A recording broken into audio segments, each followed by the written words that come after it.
starts the Southern Maryland Guitar Guru Show, featuring Dan Harsha and Dan Alban. This week's show, we're highlighting the latest in music, life, and culture. Through different eyes. Yo, yo, yo, this is Dan Harsha, and this is the Guitar Gurus, and with me always is... Dan Alban here. How you doing tonight, bud? You know I'm excited, man. Yeah? Oh, yeah. I'm just going to ignore the heat wave. Okay. And focus on this program. Nice. That excites me, man. Hey, man, it's Tuesday night. We're here in the studio doing our thing, and wow, man, another week's gone by. That quick.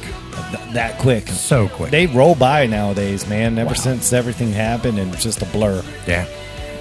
Yeah, we're rolling right along here, man. Yeah, man. I mean, dude, like you said earlier, man, the heat wave's here. We just got to ignore it because I can't remember when it hasn't been here. It's been that long.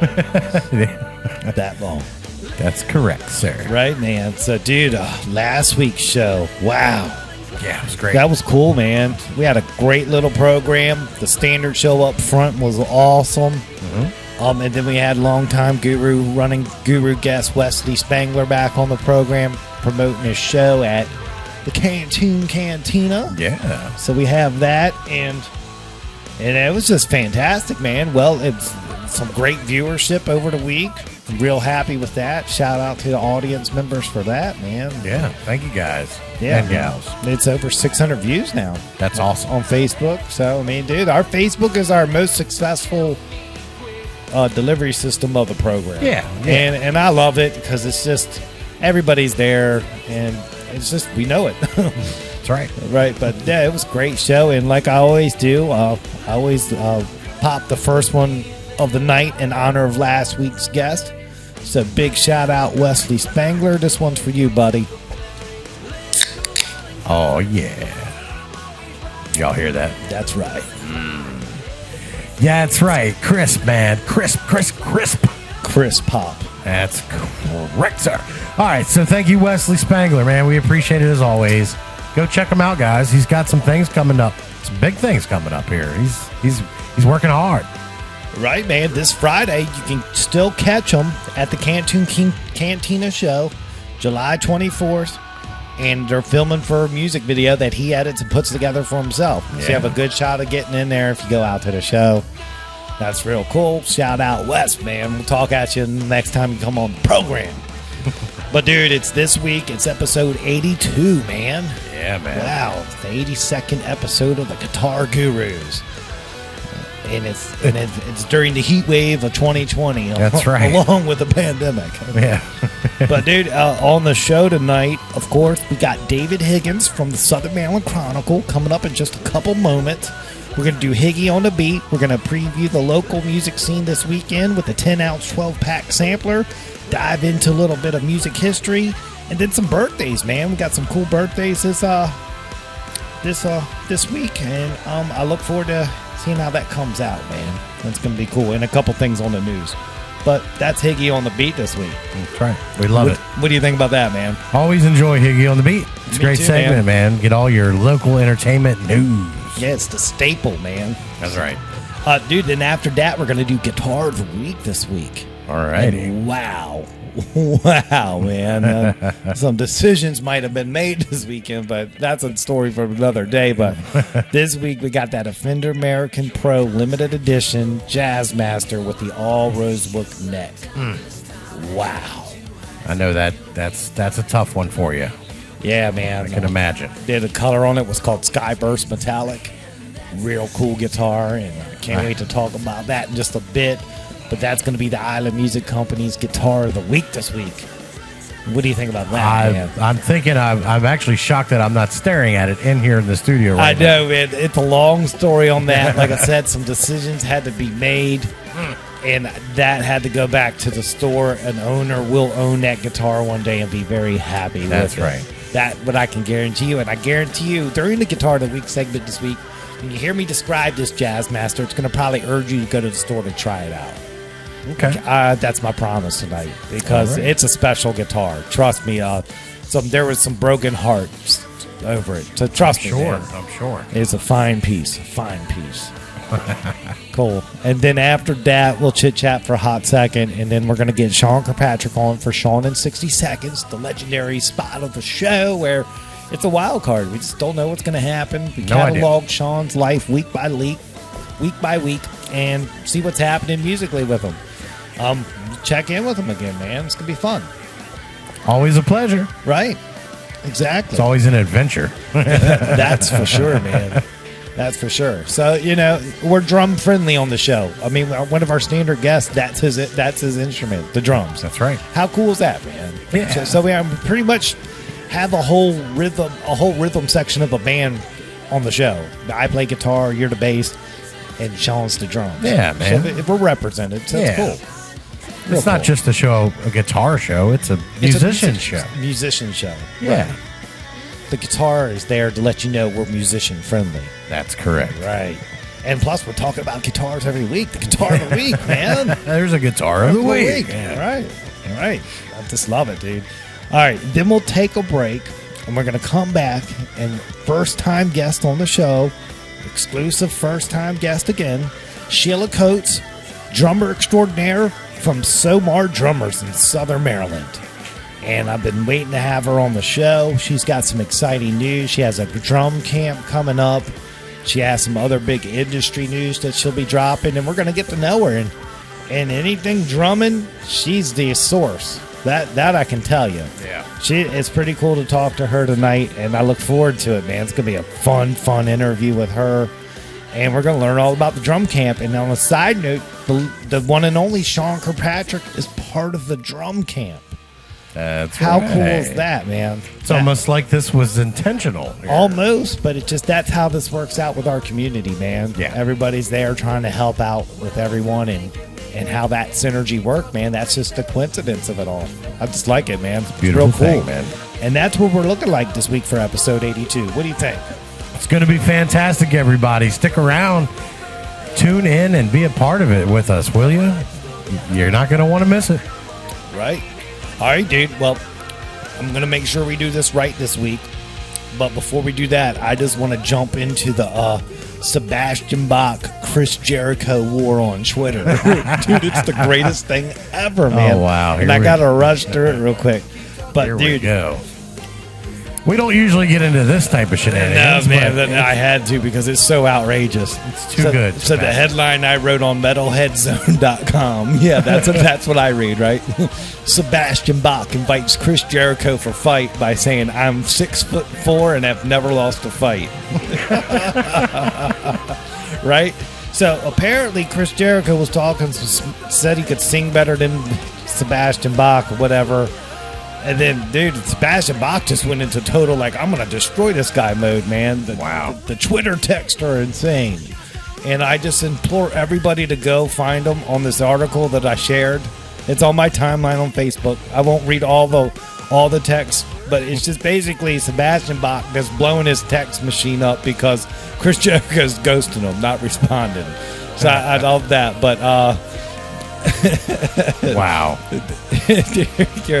This is one text. Believe me, it won't be much of a match unless you bring a phone book to stand on or something, you fucking pussy. That's what Bach sent Jericho. Wow. There we go. Old school trash talking. I love it. Dude, here's another one. Hey, Shrimp, why don't you text me back? Fucking asshole. Hold on. One more, then I'll let it go. I'm sick and tired of your copycat bullshit. Dude, so everybody, man, go out there, check the article, read the tweets, man. I usually don't bring up stuff like that, but I just thought that was awesome. I don't know why, but I needed it in my day-to-day. It's out there. Guys, go check it out. It's funny, man. But I wonder which one of those two is more worried about being relevant these days. Let's think about it. Dude, I was looking at Sebastian Bach's photo up, like, yeah, I probably wouldn't mess with him, man. I'm good. Yeah. I got no problem with the guy. No, I would never be like, I could sing better than that. Well, dude. that's the wrestling guy talking shit. Right. And he was like, I'm not having that bullshit. Hell no. Not tonight. He said, nope. He was blowing him up, dude. It was so great. It's like, He said, "Come on, I'm ready." I actually have a new respect for Sebastian Bach with him just saying, "Hold on a minute. I'm not just gonna sit here and take that, man. Right. I'm gonna come on, bro. Come at me. Come on. at me. Yeah, right. Exactly. So that's good stuff this week, man. Badass. Right. All right, another cool segment before we get Higgy on the line, and that's Ask the Audience, dude. Wow. Have you thought about anything, man? Because it's your turn. Didn't I ask last week? I don't know. Did you? It was late, but I did. Okay. It was about the analog versus digital with your stomp boxes or your your helixes of the world. Oh yeah, that's right. That was last week. So. Right. We want to know this week what everybody's preferred episode length would be. Hour, That's right. hour and a half, or 2 hours. Leave comments when you hear this, and we'll check them out in a couple days, and then we'll do some thinking. Yeah, that was it. Yeah, so that's what we're gonna do tonight again, because no one really answered. So Well, you're asking it earlier now, so this will give people a chance to answer. right, and we might even bring it up a couple more times in the show. Sure. So yeah, I like that idea too. So cool. Great. So ask the audience tonight is preferred episode length time, run time. You like hour, hour and a half, or 2 hours? And we'll see what happens. All right. Cool, dude. I'm going to get the phone system cranking. We're going to get Higgy on the phone for Higgy on the Beat. You want to give me some soothing tones, my friend? Sure, of course. It's time for Higgy on the Beat. David Higgins from the Southern Maryland Chronicle, right here on the Southern Maryland Guitar Guru Show. Hello, gurus. Hey, Higgy, what's happening, brother? What's going on, brother? Nothing, man. We're taping in the studio this fine Tuesday, and man, we're glad to have you back here on the show again, man. Glad to be here. Good evening to you, buddy. Hey, buddy, how you doing? I'm doing excellent, sir. Thank you. Well, that's always a good thing. Yeah, that's usually my general attitude. I'm usually in a good mood, man. Yeah. Yeah. Well, that dude, it's a great night tonight, man. We both got a good energy in the studio. It's just been a couple exciting days for me personally. I mean, how have you been, man? It's been hotter than Pelosi's chair in hell. Right. I hear you. I mean, I sit at my desk in the air conditioner and I still sweat just looking outside. Yeah, it's that bad. Yeah, it's impressive. That's for sure, dude. That's for sure. All right, dude. Well, let's just jump into it tonight because the schedule's action packed. I'm excited to talk about it. So let's get this Higgy on the Beat rolling this week, man. All right. Good evening, Southern Maryland. I'm Dave Higgins for Higgy on the Beat, coming to you live from the Southern Maryland Chronicle newsroom. This weekend will be in the low to mid 90s. There is going to be a chance of thunderstorms just because of this rain and humidity. So let's get started with what's on tap this weekend in Southern Maryland with your 10-ounce 12-pack sampler, courtesy of Lynn Aron. Pop 'em. On Friday, 6 p.m., Tiki Bar, Solomon's. You got Girl Crush. Sean's clan. The Ruddy Duck Brewery at 6:30. You got Run Catch Rain. That's cool. Over at Tiki Bar in Mechanicsville, you got Funkzilla at 7 o'clock. Nice. And at Toots, 8 p.m., you got Hydra FX. What a Friday, dude. That is a banging Friday. Yep. All right, on Saturday, back at the Tiki Bar, 6 p.m., you got Jackson Dean and Wes Rice. 8 p.m., you've got Outside the Wire will be at Hills Country Store in Helen, Maryland. Oh, wow. Over at Seabreeze, you're going to have Hydra FX at 8 p.m. At 8 p.m. also, the Craze will be at Toots Bar. Is that Jay Shade in the Craze? Yes. Oh, wow. Okay. And then at 9 p.m., Last Drop Country Bar, the No Brainers. I tried to look these guys up. I found a Facebook page, but it hasn't been... it looks like it's a Southern Maryland band, but it hasn't had anything put on it since 2019. Oh, wow. So, from what, if it's the same band, they're a rock and roll band. All right. Well, that's an interesting thing to happen this weekend. Something new. Cool. All right. On Sunday, 1 p.m., you got Shortcut Sunny at the Running Hare Vineyard in Prince Frederick. Acoustic act. And then at Robin Hill Farm and Vineyards, which is in Brandywine, just over the county line. Yep. 2:30, you got Folk Salad. All right. Folk duo. Cool. And then at 3 p.m., Toots Bar, you got the California Ramblers. Oh, yeah, they're back. The Ramblers. Yep. Nice. So you got a nice mix of stuff to go to this weekend. Hopefully the weather holds out. It will be hot. Wear your masks. If you're going to drink, get a DD or an Uber. But have fun. Get out there and support the live music. Support the restaurants and bars that are putting this stuff on. Yeah, man. The 10-ounce 12-pack sampler this week is freaking sweet, man. Thanks, Lynn Arion. Yeah. Yes. All right. Before we jump into music news, I'm sure everybody's heard, or at least the majority of the people, news out of Ocean City this past weekend. Gary Walker, the owner of the Purple Moose Saloon, passed away unexpectedly. Oh, wow. So right now, I don't believe there's been a definitive answer yet, but from things that I've heard, it was a heart attack. Damn. So, yeah, he, let me see something real quick. I had it pulled up. Just a little history on it. Sure. Where'd it go? There it is. So, Gary Walker bought the Purple Moose Saloon back in 1975. Opened it as a classic rock nightclub. And he had moved it from its original location, which had been about a block from there, since 1897. Oh, wow. It's been one of the biggest summer entertainment areas with some of the best rock bands on the East Coast. He has done a lot for Ocean City in terms of entertainment. I know there are several Southern Maryland bands that have played there during the summer. Right. I just can't think of any offhand. That's all right. Hey. Yeah. So, that's a big loss. And he just had to shut down, I believe it was a week and a half ago, because he had a couple employees test positive for COVID. Oh, man. So that they were shut down, trying to get everybody tested, trying to make sure the place was clean, and then he passes away. Damn, man. That sucks. So, all right, July 23rd in music history. 1957, Lonnie Donegan was number 1 on the UK singles chart with Gambling Man, Putting on the Style, the singer's second UK number 1 hit. It was also the last UK number 1 to be released as a 78 RPM as well as a 7-inch vinyl. That's nice history. Yeah. So I haven't seen either one of those since I was probably a teenager. Right. I'm not going there. Alban's got a whole stack of them over there next to him, doesn't he? You know it. All right, 1966. The Beatles had their 10th consecutive UK number 1 single with Paperback Writer, Rain. The track is marked by the boosted bass guitar sound throughout, partly in response to John Lennon demanding to know why. Hold up. Is that the right one? No, we did that last week, man. Yeah, I don't know why it's coming up as the same thing. Okay. Anyway, let's go to 1990. All right. Buddy Holly's Gibson acoustic guitar sold for $139,658, which is $237,419 American dollars. Wow. And a Sotheby's auction.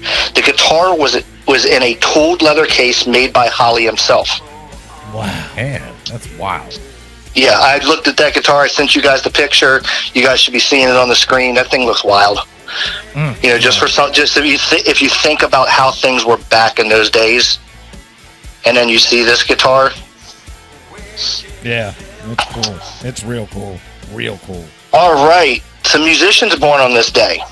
1929, American singer, songwriter, and actress June Carter Cash, wife of Johnny Cash. She had hits with Johnny Cash, Ring of Fire, Jackson, If I Were a Carpenter, and won 5 Grammy Awards and was inducted into the Christian Music Hall of Fame in 2009. She died May 15th, 2003 at the age of 73. Oh, wow. And a lot of you may not know, her grandson lives right in Calvert County, Thomas Gabriel. Oh, yeah, he plays all the shows. Yes. Yeah, that's cool. Yep. In 1941, Robert Hunter, American lyricist, singer-songwriter, and poet, best known for his work with the Grateful Dead and for collaborating with singer-songwriter Bob Dylan. He was an early friend of Jerry Garcia. They played together in bluegrass bands such as the Tub Thumpers. He died on September 21st, 2019 at the age of 78.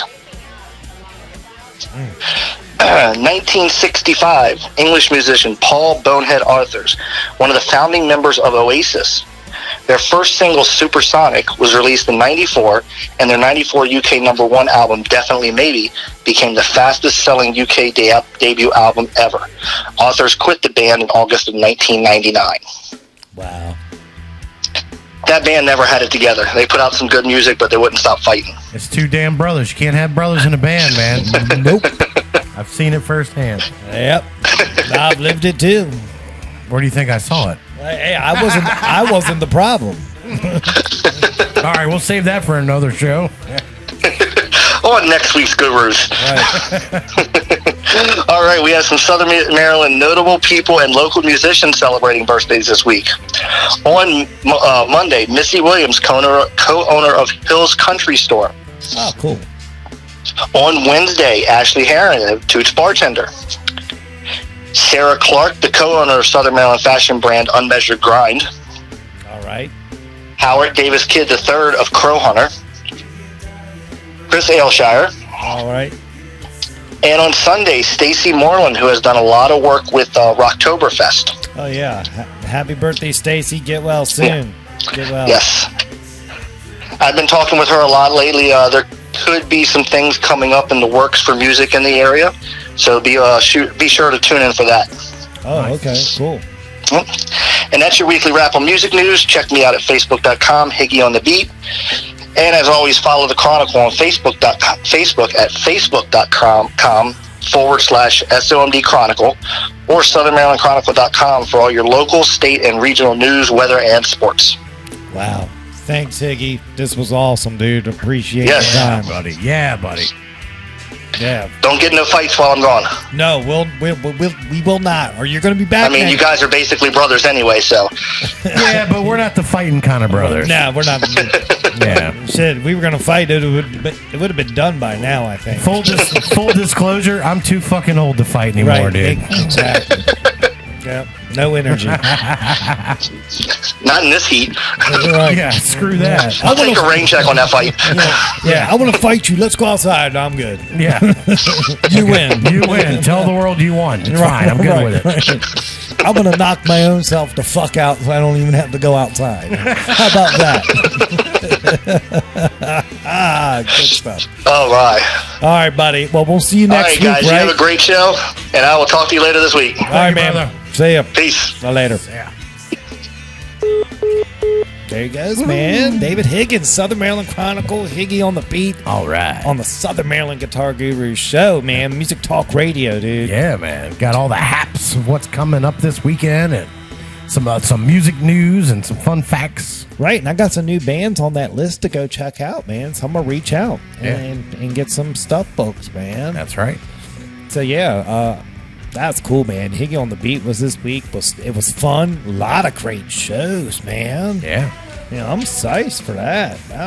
Dude, seeing some names on here I haven't seen in a while. Outside the Wire's back at it again this weekend. Hydra Effects is just on the grind. Yep. Jay Shade, he must play every day that he doesn't work his other job.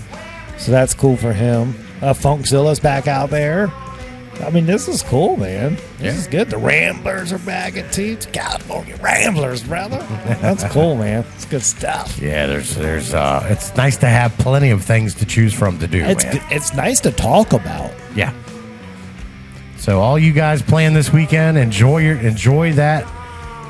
Do you and just have fun, man. Right.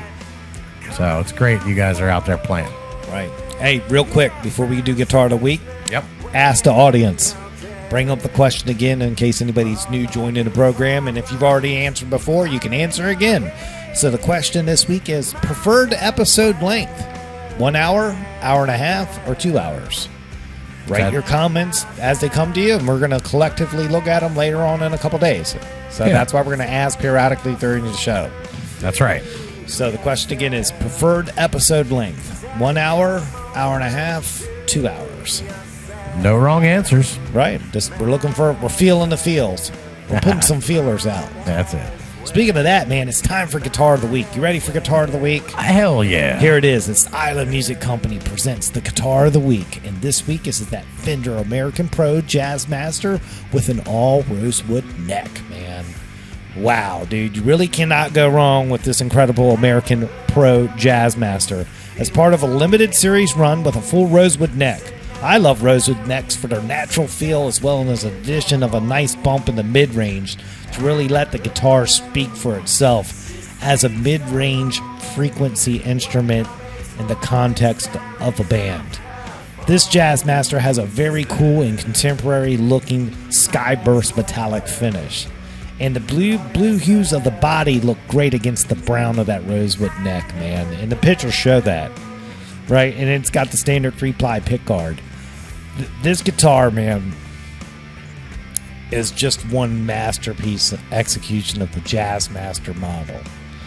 The all rosewood neck is absolutely gorgeous. I highly enjoy everybody go to the store and try it out. I had a blast with this to hear this weekend. I really wanted this guitar, and some other things had to get done, but I couldn't take it. But it's back at the store. But it's just a great guitar, man.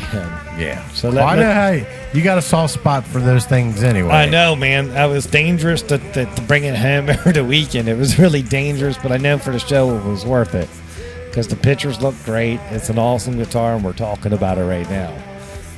But no, if you're in the market for a guitar, your Fender's your brand, like it is for me.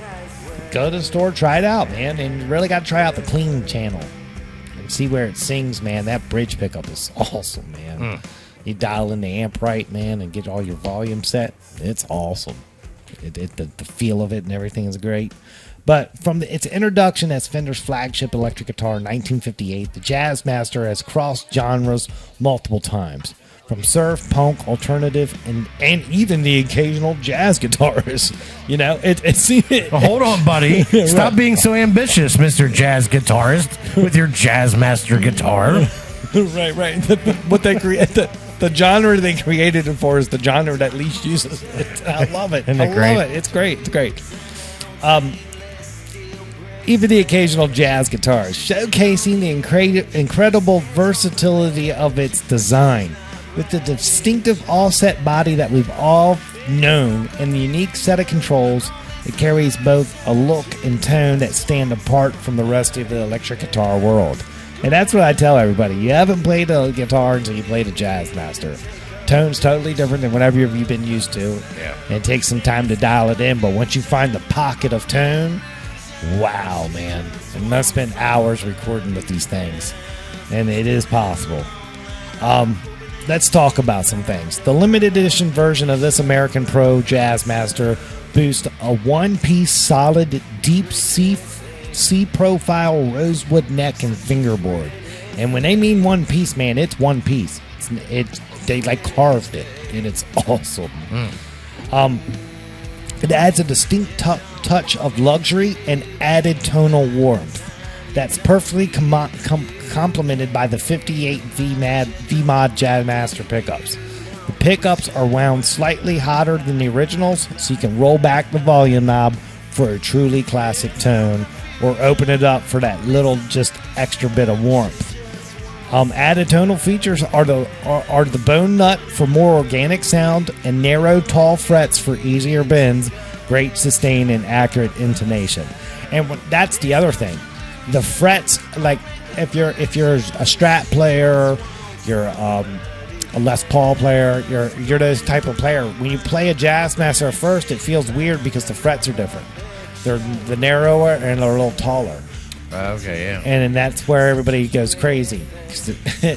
And it takes time to get used to it. Once you're used to it, it's so sweet. It's so sweet. The guitar also features a redesigned version of the original floating tremolo tailpiece combination with a screw-in tremolo arm. Because the old ones, you just pop them in, they slid in and out. So this has a screw-in, so it's never going to fall out. It's easy to use.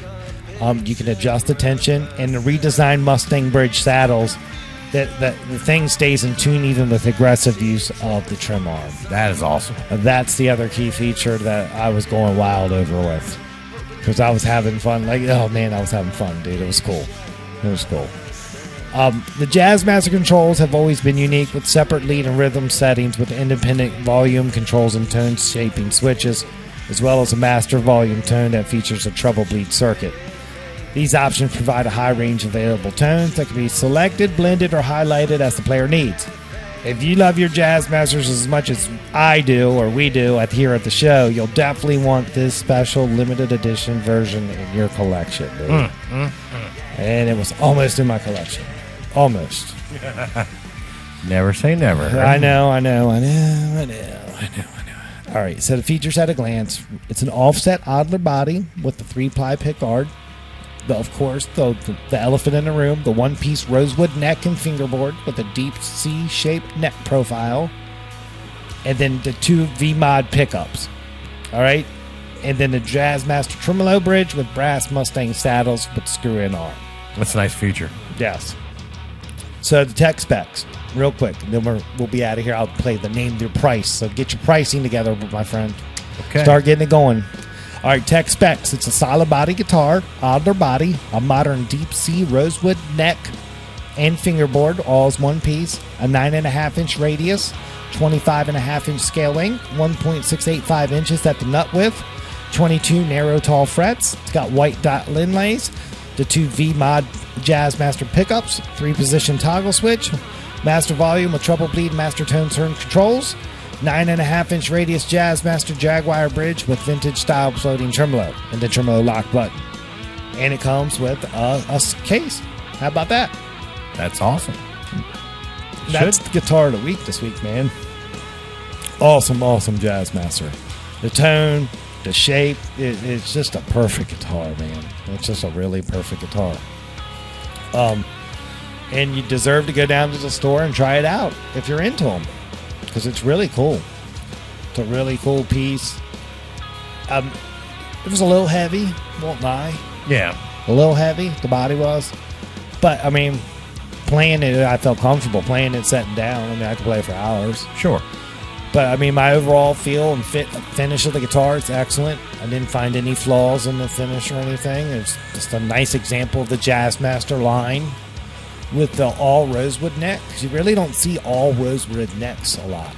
No, not really. It's the expense of the rosewood. Yeah. Compared to how they cut them and make fretboards out of it. Wow. So it's all one piece. And when you're fretting the instrument going up and down the neck, man, it plays easy. Plays easy. The tone was there. Like I said, the clean is where this guitar shines. The clean channels. Yeah. Messing with the rhythm pickup. You can really shape some stuff, man. It was fun. She's sexy. That's for damn sure. Oh, yeah. I mean, it's a... Like I said, man, like I said, it should be hanging on the wall in here. But the crazy market that used guitars is that effect happened. Yeah. And I'll leave it at that. But nah, man, that's guitar of the week this week. Island Music. Let's play the price game, man. What do you think this one comes in as? It's American made, hard shell case, limited edition, all rosewood neck. Yep. It's a little tricky. It's a little tricky this week. Full disclosure, everyone. I do not look these things up ahead of time. No. I guess it every week. I've gotten it right once. That's it. I usually am off. Right. Today, I'm gonna guess. All right. Don't get mad at me, y'all, thinking, oh, that dude don't know what he's talking about. Right. I'm going 2,200. Wow. We're creating value on this guitar of the week. Shit, I was gonna say $18.99 first. $17.99. Oh wow! So American made, USA Jazzmaster, American Pro, all rosewood neck, Skyburst metallic finish, $17.99. That is tricky because limited edition is what bumped it up. Right, and USA made, and of course USA made. Wow, yeah, right. So that's the value. That's the value. And inside the case candy, you get the certificate of authenticity. Sure. Get all that stuff, the toolkit, everything's in there. That's good stuff, man. That's a hell of a price, man. That's great. Right. See, my main thing was that if I did get it, the other one up top there with the maple neck, I thought about swapping the necks on them. Oh. Whoa. Right. Okay, I see why. That's the dilemma. Yeah. It's not the $1,800. I've got that laying around. That's not the dilemma. Hold on. There was a trade involved. There was some exotic financing, The Craigslist caper. Yeah, dude. There's always Craigslist capers going on in my world. Exotic trades. Yeah, I love it. Well, dude, I'm always I'm in the guitar game. Oh, yeah. Is what I call it. Yeah. Being in the guitar game, you learn to trick and trade. You learn to negotiate. And it's a lost art, man. A lot of people don't do it anymore, and then you're missing out on some fabulous instruments. Mm-hmm. But no, that's Guitar of the Week, Jazz Master USA, man. Love it, man. Beautiful. Wow. Thank you, Island Music, once again for another fabulous Guitar of the Week. Right. Thank you, guys, and I look forward to going on there Friday and seeing what they're going to serve up this week, man. Hey, another Jazz Master, right? Dude, wow, dude, I got to stop, man. I love it, dude. This is part of the show. I mean, that's our charisma. That's our energy about guitars. That's what makes Guitar of the Week cool, because we're talking about it. Yeah. And, dude, like I said, man, I should have it right now, but another guitar came on the market last minute, and while I was negotiating that deal, and I had to pull out of it because this is a guitar I've been searching for 5 years. Right? And the deal was sweet. That's the other thing. I saved over $1,000. Yeah. So it's mint. Right. You're seeing it. So. It's mint. Right. I mean, I looked over it front and back. There isn't a single dent, nothing in this thing. Right. And it's got the Jupiter spot, as I call it. Yeah. Look at the grain. Right. That's called a Jupiter spot. Oh, she's beautiful. How awesome is that? So, I mean, that's why I made a move. I had to make a move. Oh, I know, dude. But I'm happy. Yeah. See, I'm happy. See, there. Yeah, he's happy right now, guys. Hey, check it out. He's ecstatic here. Nah, it's a nice piece. He should be happy.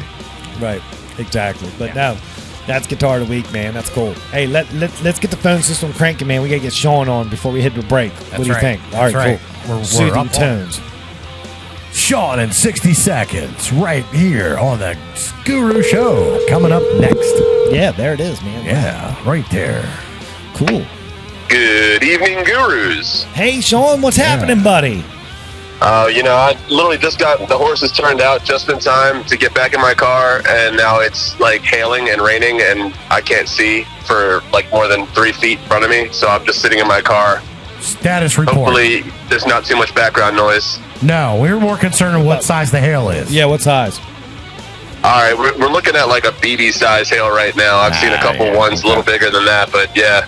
All right, we're good with that. Thank you. Thanks. That'll work. Thank you. So what happens if the power goes with out? The weather. Yeah, that was the Les Nessman weather report with Sean Kirkpatrick. Yeah. That's good stuff.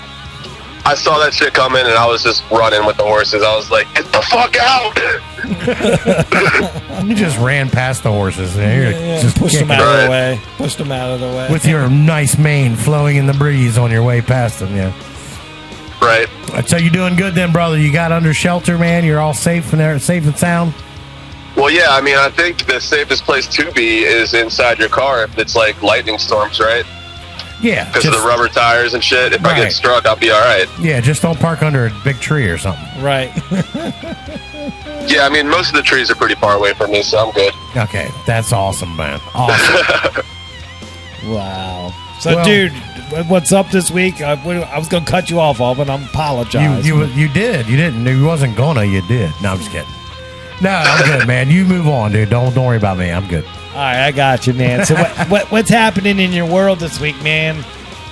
Well, we almost got back to normal, man. We almost were there. Like, aside from, the whole social distancing and the face mask and everything like that. But, I mean, I was starting to get gigs and everything was great. The Jetty was opening back up. The Red Eyes was open. I got to go hang out over at Red Eyes on Sunday up on Ken Island and hang out with my girl, Alex Krozak, who's, like, the most phenomenal sound lady ever.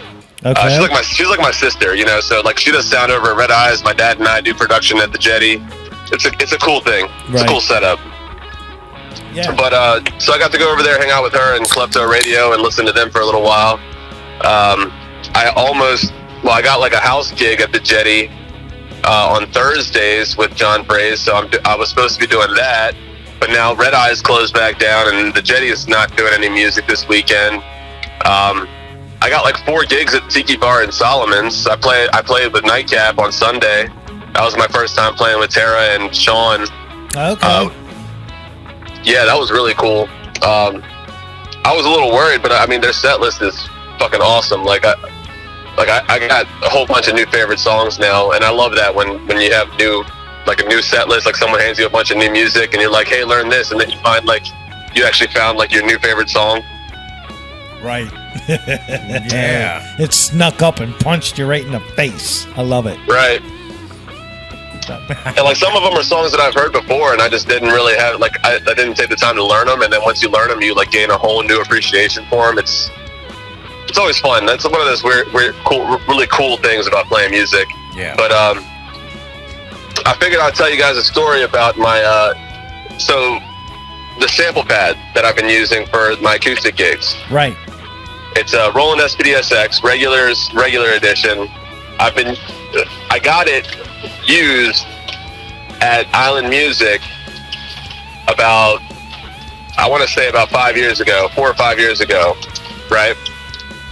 And that was when I was playing with Back by Sunrise. It was about the last year with them. So yeah, it had to be about 5 years ago. Wow.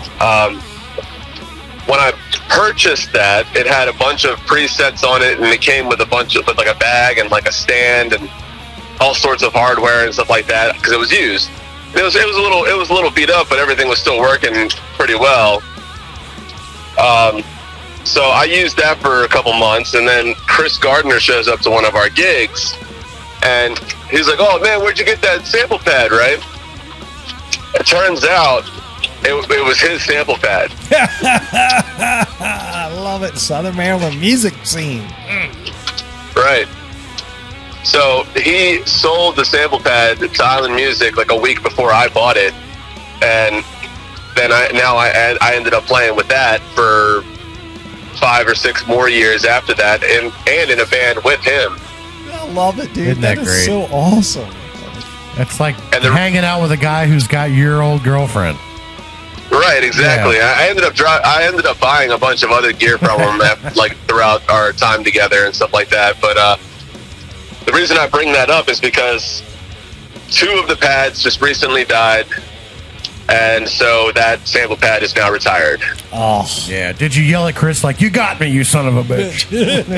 No, man. You knew something was wrong with this when you traded it in. Now that's a good run. 5 years, man. yeah. On a used item like that. Yeah, I mean, he had it for like 3 years before that too. So I mean, yeah, it definitely paid for itself. Yeah, twice. And those things literally take a beating. Yeah, exactly. So that's awesome. So I caved and I bought a new one. All right. Same model or a different model? It's the special edition. Nice. It's all red. It's fucking beautiful. The sensitivity's perfect. I got all the levels adjusted on the patches, and it came with a code to unlock Ableton Lite, Ableton 10 Live 10 Lite, whatever the fuck they call it. Right. So I got a digital audio workstation, a sample pad, and then I also bought the KT10 kick pedal, which is a reverse drive pedal. So it smacks a pad towards you. So there's no actual, like, it doesn't send reverberations through the floor, so you can use it in an apartment without disturbing your neighbors too much. Wow, man, that's badass. That is awesome. Yeah, man. So this new setup, I used it for the first time in a live situation on Sunday with Nightcap, and no rehearsal. Like, I set it all up at home, and I ran through the songs, and then I got to the gig, and it was like butter, you know. Like, that's cool, man. Butter. That's real cool that you pulled that shit off, man. Yeah, man. Yeah, like all new songs and everything like that, man. It's just. It just felt so comfortable playing with it, and there was Stephanie and Frank from the What's Next duo were playing during the day. I felt so bad for them because they were like right in the sun during the Tiki Bar, and it was like 114 degrees outside. Oh yeah. Yeah. Oh. Yeah. Speaking of 114 degrees outside, it was a scorcher today, right? I finished my job just now, and like the whole day, all I've been thinking about is going into the pool, and of course, it starts fucking raining. Yeah, if there's no lightning, I say jump in. Yeah, man.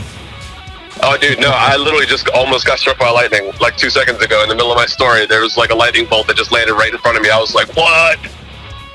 Wow. Wow. Well, lightning doesn't strike twice. Well, Same spot. Let's be mindful of your safety at this point, too. Right. So. And you're gonna think this is bullshit, but it actually did almost strike twice in this spot. I'm getting kind of freaked out now. All right, well, let's not keep you too long here. Yeah, we're up on the break anyway, dude.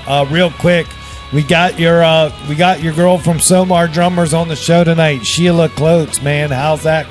That's gonna be fun, man.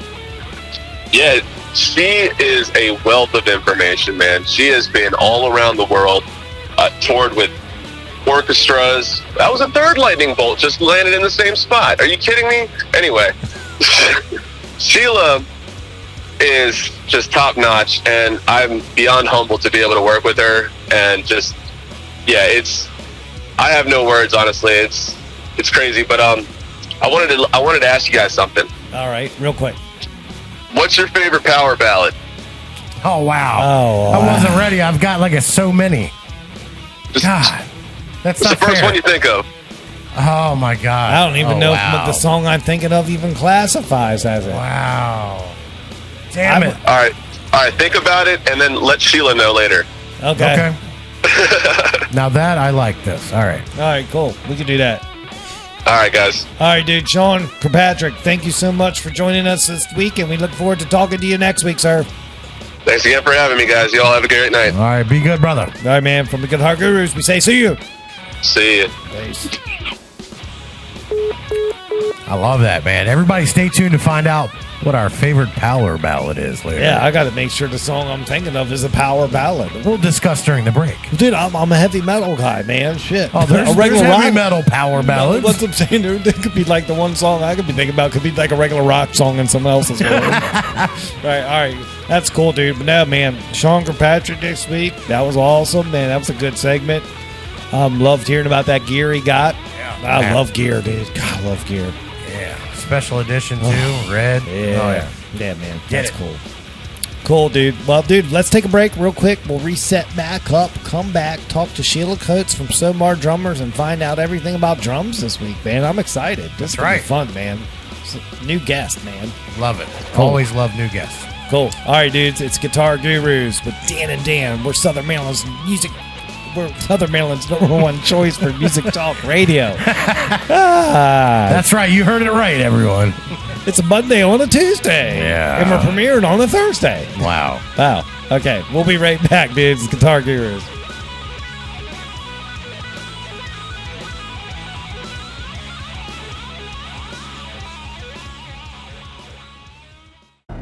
Yo, yo, yo, Alban, let's talk construction. All right, Mr. Harsher, what's up? Our good friends at Allied Renovations can offer the best value when it comes to replacing your home's exterior, whether it be your roof or facade. Did you know that? How does he do it? Streamlined operations. Jesse and his team have been part of the roofing community since 2015. Did you know that? Really? Yeah, Jesse has some of the deepest roots in our community. Did you know that? Why does that matter? Because you don't have to worry about the here today, gone tomorrow contractor schemes that are out there. Well, you know he's going to be around. That's some great stability. Yes, it is. So if and when the time comes, your home needs help with its roof or facade, please don't forget to contact Jesse Wickline at Allied Renovations. That number is 301-399-7031. Once again, that number is 301-399-7031. They are waiting for your call. Tattoos last forever. They're a permanent statement about your personality and style. Do you want to spend the rest of your life with ink that looks like it's been done by some junior apprentice? Or do you want a custom tattoo from Christopher Lane Tattoos? Chris has over 10 years in the biz and uses the best ink and machines in the industry. Check out Christopher Lane Tattoo's Instagram feed today and you will just see for yourself that he does some of the finest work in the Southern Maryland area. Give him a follow today and you will just marvel over the attention to detail in his work. Christopher Lane Tattoos on Instagram is your start on a pathway to tattoo bliss. Book your appointment through Christopher Lane Tattoo's Instagram private messaging service for an exclusive bonus that only Guitar Guru listeners are eligible for. Follow Christopher Lane Tattoos on Instagram today. Yo, yo, yo, Alban, let's talk site maintenance solutions with Cooper Construction. Okay, great. Why are we outside? I wanted you to see how Cooper Construction's handling my site with the installation of my new septic tank system. Oh, I'm loving all this heavy equipment I'm seeing. You need this kind of equipment for this type of work. You say, do you? Yeah, man. Cooper Constructions offers complete site solutions for septic tanks and mounds, lot clearing up to 3 acres, and most importantly, stormwater management. Okay, let me get this straight. Cooper Construction offers site maintenance for lot clearing, septic systems, and stormwater management?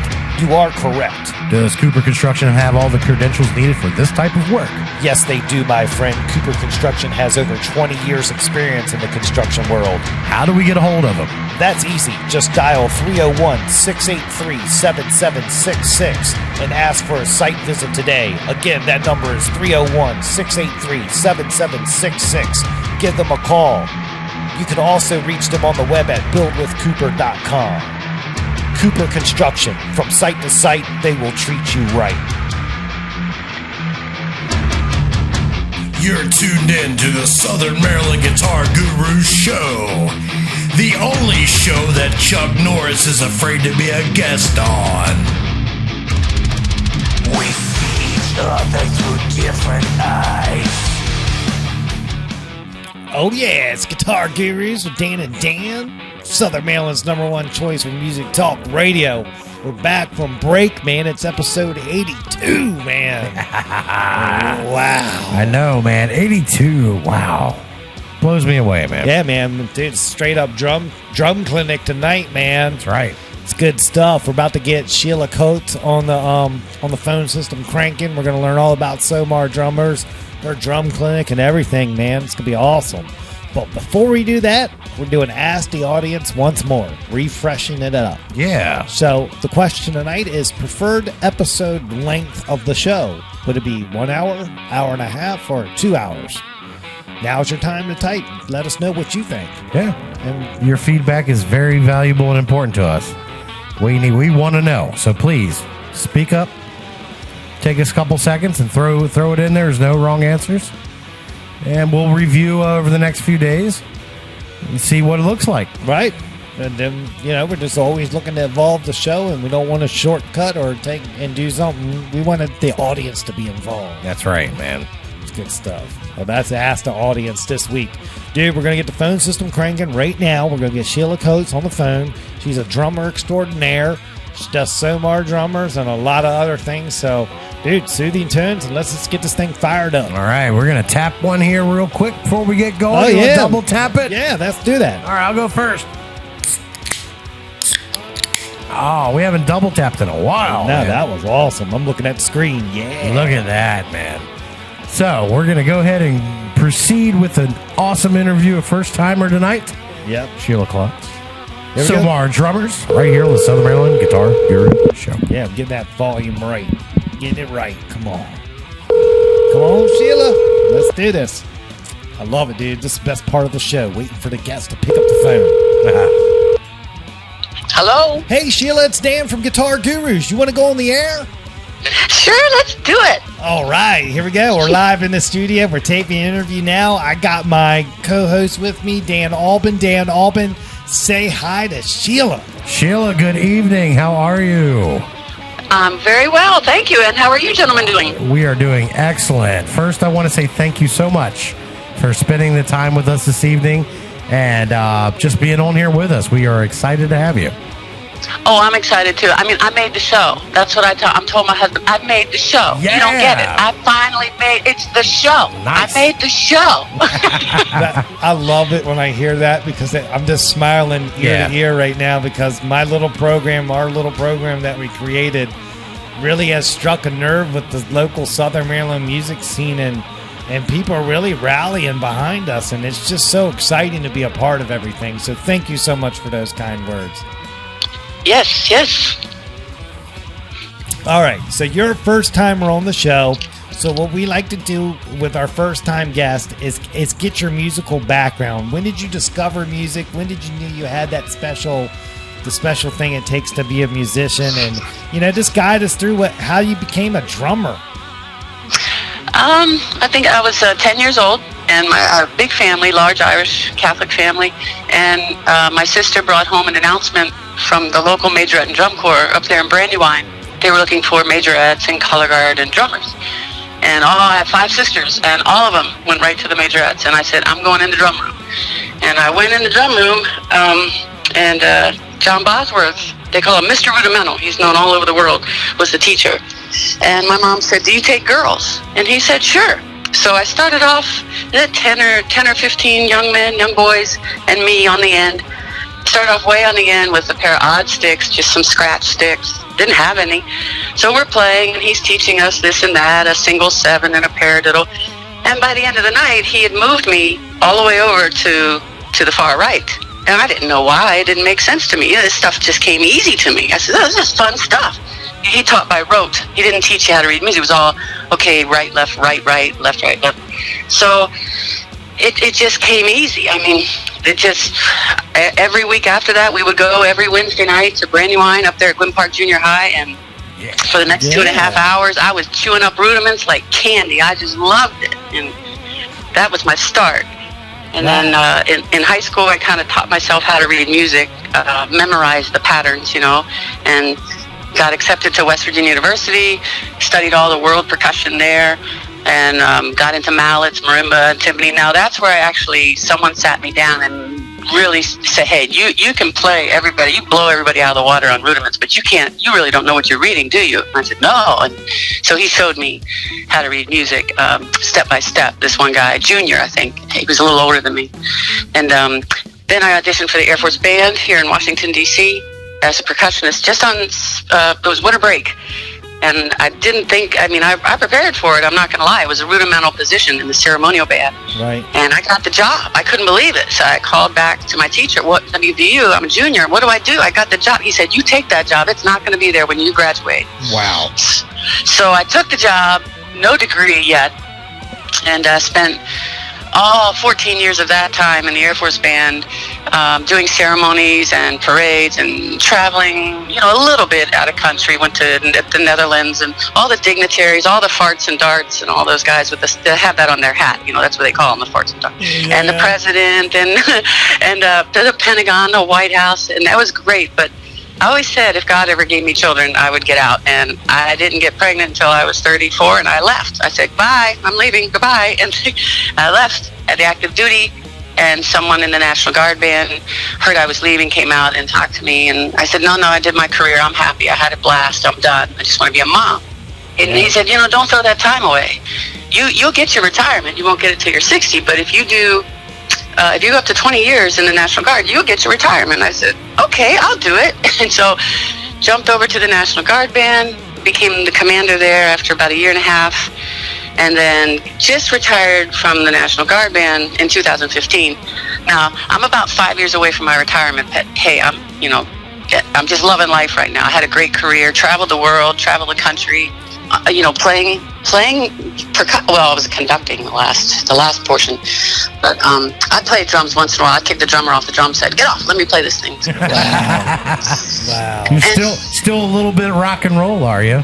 A little bit. That's not like Sean. Sean can really lay that stuff down. Oh, Sean's an amazing drummer, by the way. I just love that guy. That's my baby. And but to be honest, remember, a military band is mostly ceremonies, right? Right. So there wasn't much opportunity to play drum set.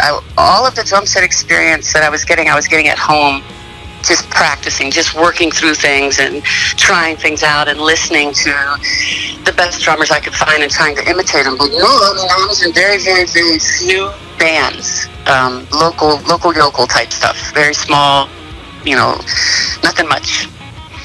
Right. Well, let me take let's back up just a hot second. Now, did you live in Brandywine, or where did you live growing up? I grew up in Brandywine, yes. Oh, wow. We're PG County kids ourselves. Yeah. We went to Gwynn Park.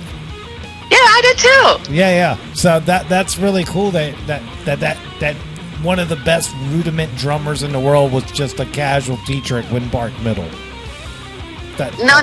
Yeah, that's John Bosworth. That's right. He was And it was once a week. You're right. That was amazing. I mean, yeah. how do you just stumble onto that? You know, only in Southern Maryland does that. Do you have?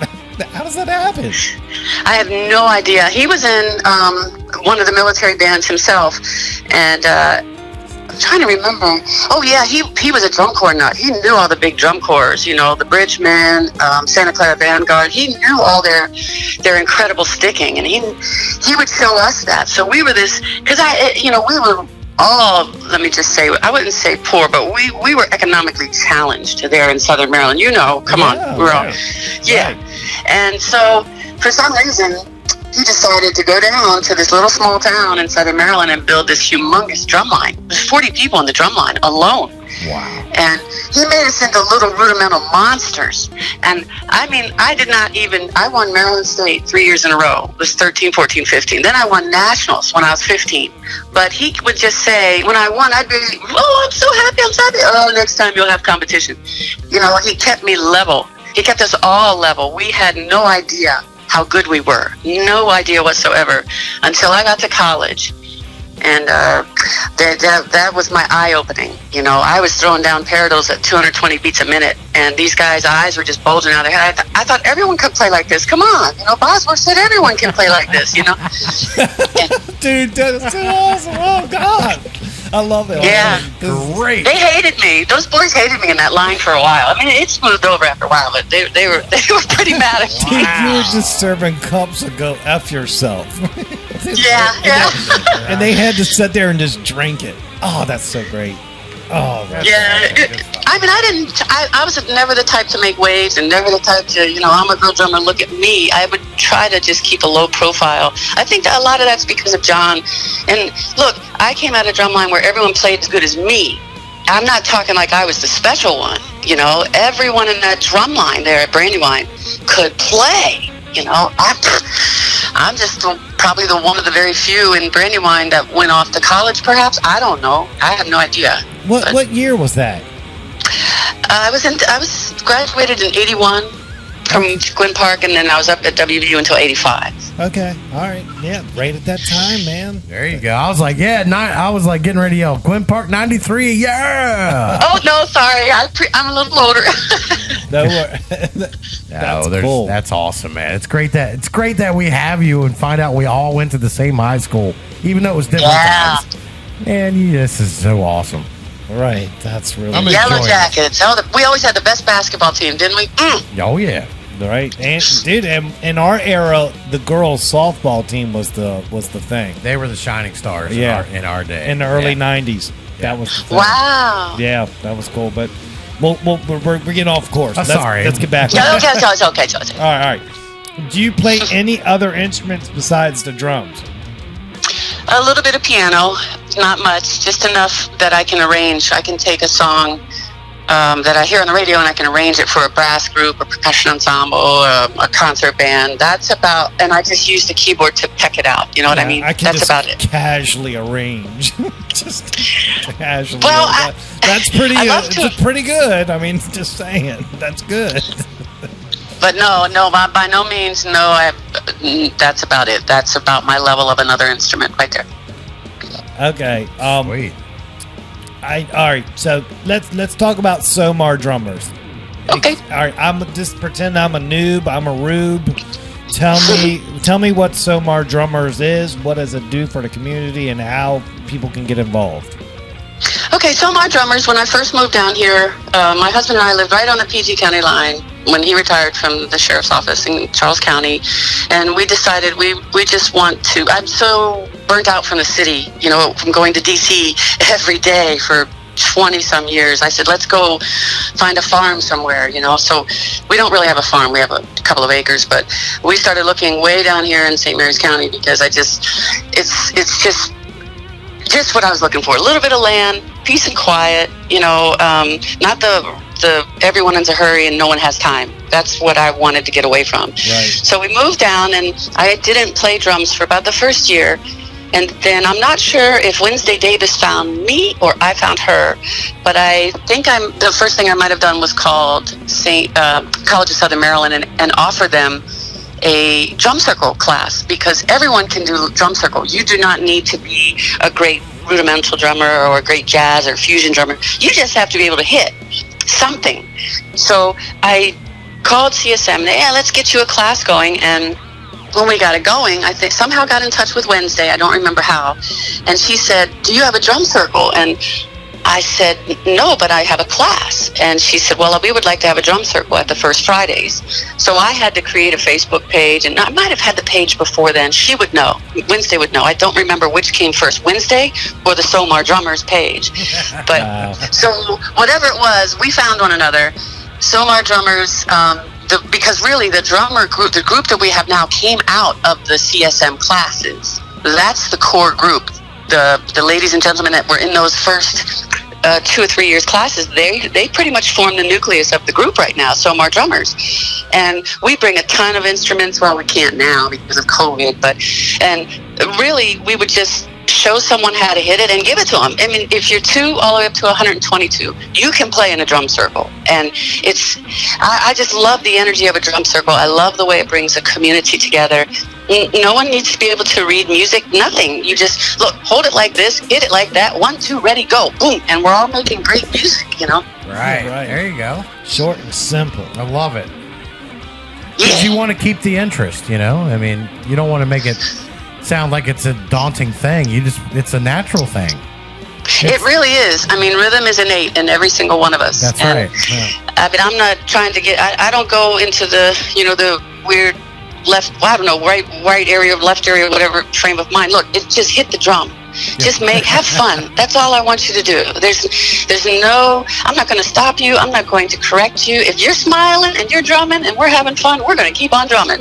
Yeah. I love that. That's great. That's good stuff. All right. The Facebook page for SOMAR Drummers. If someone's listening right now, they log into it. What pops up on the page? What kind of content can they check out there? Well, right now on the banner, we're featuring the clinicians that are going to be helping at the drum set camp we're having next week. And so I featured them, and I featured some of the drummers that will be playing. So that's in the banner. So when I do SOMAR Drummers, it's all about every aspect of percussion. You can get drum set, you can do drum circle, you can do mallet percussion, anything you want to learn about. You just contact us at SOMAR Drummers, and we'll get you taken care of. I mean, if you want to study classical timpani, guess what? I can do that. I did it in the military. I know what to do. I get you.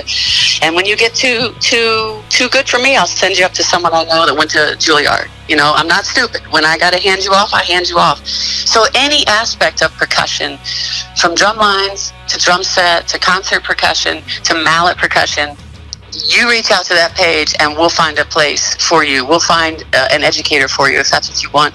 Or if you just want to have fun, send me a message and say, have you ever tried this? And if we haven't, we'll try it. That's it. Yeah, I love that, man. That's awesome. That is great. Wow. All right. Well, let's talk about this drum camp. I know you're excited about it. We had our good buddy Sean Kirkpatrick on earlier, and he told us that he is part of the drum camp, so we can talk about that too. So give us the details on what summer drum camp with Sheila is going to be like.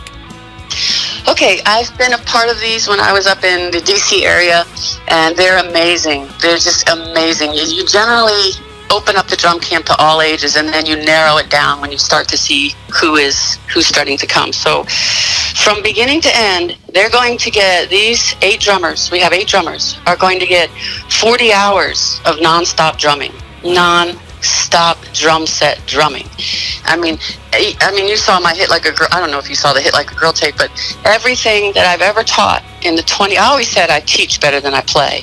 But because some of the drummers I've taught are better than me over the years. They got better than me. And thankfully they say, hey, you gave me my foundation, you gave me the knot, whatever, that's nice. But now, but really, from the time they walk in Monday morning, I mean, it is full throttle, full speed ahead. We're going in 5th gear. We're not starting in 1st and going in 2nd and 3rd. No, we're in 5th. You come in Monday morning, just be ready, because they already have some of the beats to work on and some of the warm-ups. And when they come in Monday morning, it'll be boom. We're going off. And I've got so much crammed into each day. And if these kids take this stuff home, and work on it. By the time, and I'm not talking working 9 hours a day like we're going to be doing.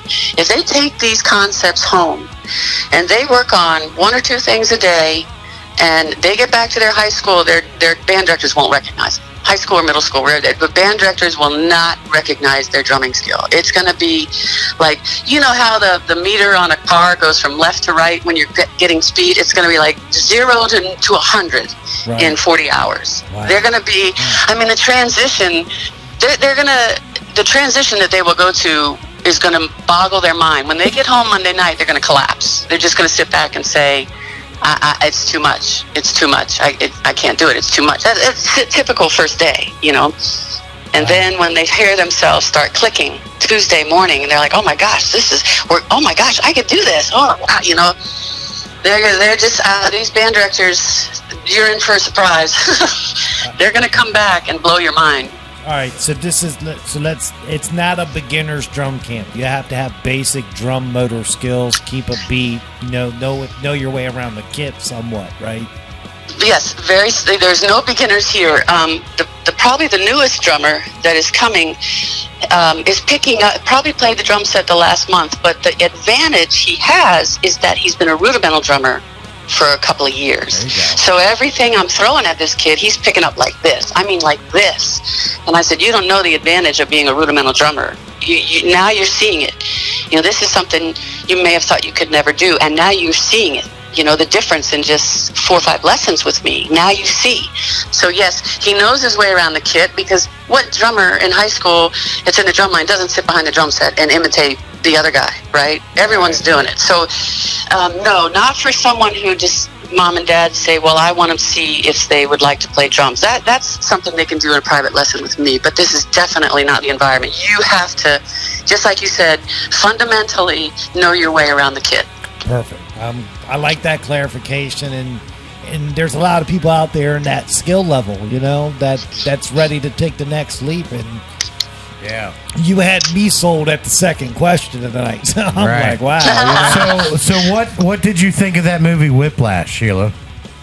I liked it. I tell you what, as a teacher, it's a great teaching movie, you know, because the good ones, the good drummers, I can tell them to watch it, and I'll see what happens with them in their demeanor, in, you know, the way they behave, you know, their work ethic. You know, this guy was drumming until he bled in his hands. Now, nobody on the airwaves may believe me, but I've been there. I've done that. I've spent 10 hours from 10 p.m. till 7 a.m. practicing all night long when I was at WVU. That was my practice routine.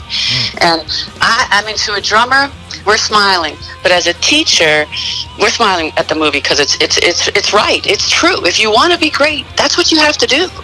And as a teacher, I tell them, go watch Whiplash. See if that's where you want to be. Because, you have to put up with abusive jerks sometimes. Are you going to gut it out, or are you going to crack the sticks and walk away? Most of us gutted it out. Anyone who made it gutted it out.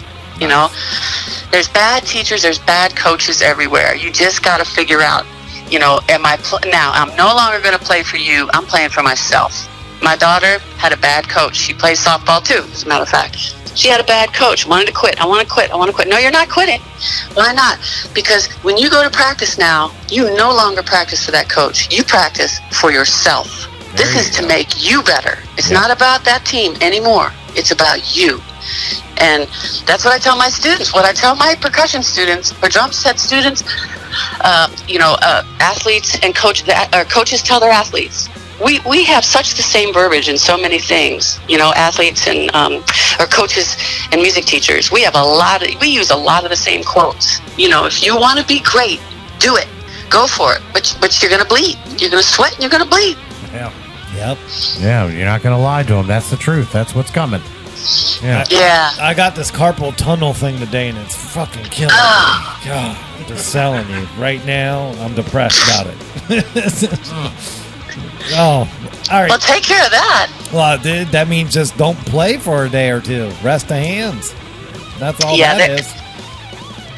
rest is important. Truly, I do say that. Please take a half a day off if you can't take a whole day off. I tell the students, but nothing forms unless you got to walk away. The memory won't form, and I'm talking muscle memory, until you step away from it. You've been doing it 8 days in a row. You have to step away for a day. When you come back, your muscles will say, "Oh, we know what to do. We know what to do." You know.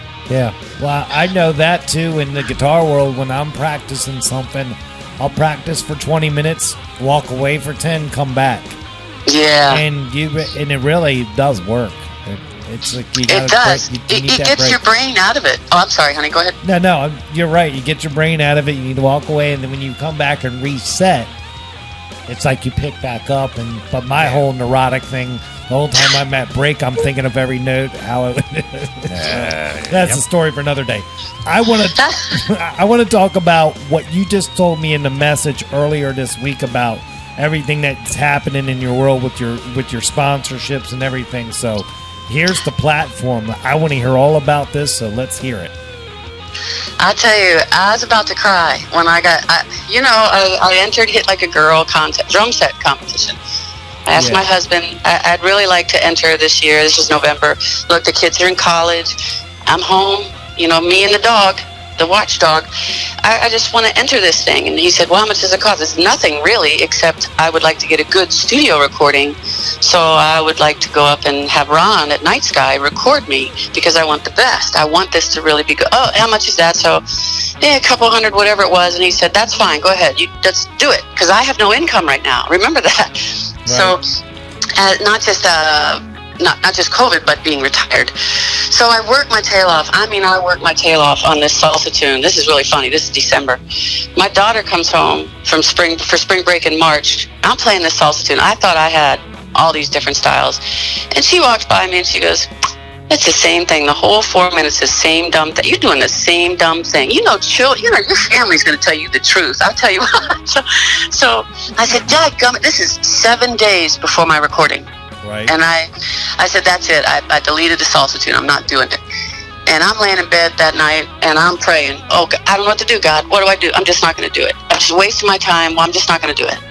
And I woke up the next morning and, looked at my drum kit that I had been spending 6 months on working for this thing. I just looked at it, and I went down, I got my iPod up, and I started scrolling. And I found Bless the Lord by Ty Tribbett. It's a really sick gospel song. And I played it when I lived up in Waldorf, there at Lighthouse Baptist Church, when I played for the women's choir. I played twice a week with the women's choir for about 7 years up at Lighthouse Baptist. And we played that song, and it kicked my tush. And so I worked my tail off from the time I left and moved down here. That was one of the songs I wanted to nail. You know how you have a riff you just want to nail on the guitar, and you just want to spend years on that sucker. Right. So I did it. I had it now because I was 2 years away from working on it. I said, oh man, and let me do this funk tune I had been working on last summer, which is a drumless track that I downloaded. So, look, 6 days of practice. Not only that, Thursday or Friday, before I was supposed to go to Ron, because Ron was on a Sunday, the studio, Night Sky, I got food poisoning on Friday. It was horrible. And Saturday, I felt like I was run over by a Mack truck. I couldn't move. And I called Ron. I said, Ron, I got food poisoning. He said, Sheila, I'm not going to be able to fit you in until 2 or 3 weeks down the road. And that's beyond the contest. I said, okay, I'm coming. And I went into the studio, and he goes, so you ready? I said, Ron, you just push record, and I don't know what's going to come out, but we're going to see what comes out. And he did, and I'm telling you, God himself must have put his hands on my hands, because when I got home and started lining up the video with the audio, my jaw dropped a few times. But like they say, the more you read, the larger your vocabulary gets. The more music that we listen to, the larger our drum vocabulary gets, because we say, oh, I like that lick, so you try it. Right. Oh, I like what he did there, so you go to. So that was my practicing for the whole 20, 30 years I'm in the military, and then everything was just coming out at the right time. So I sent the video in, and guess what? I won week 3, and then I find out oh, they're extending the contest for 2 weeks because of COVID. I said, oh, that's great. All those European chick drummers are going to come in. They're going to blow me out of the water. That's it. I stopped going. I was scared to go to the site after that. I said, that's it. Right. Which of course, it did give time for the drummers in the other countries to get videos together. They didn't care if it was homemade. That's what I love about Hit Like a Girl. We know if the judges know if you're good. Not we and Sheila, but if it was Hit Like a Girl talking, we know if you're good. Just put a camera in front of your drum set right there in your garage and just tape it. These judges are amazing. Oh, Anika Niles and Penny Larson. The list of judges are world-class, world-famous drummers. We're not talking about just like me judging. These people have made it, you know.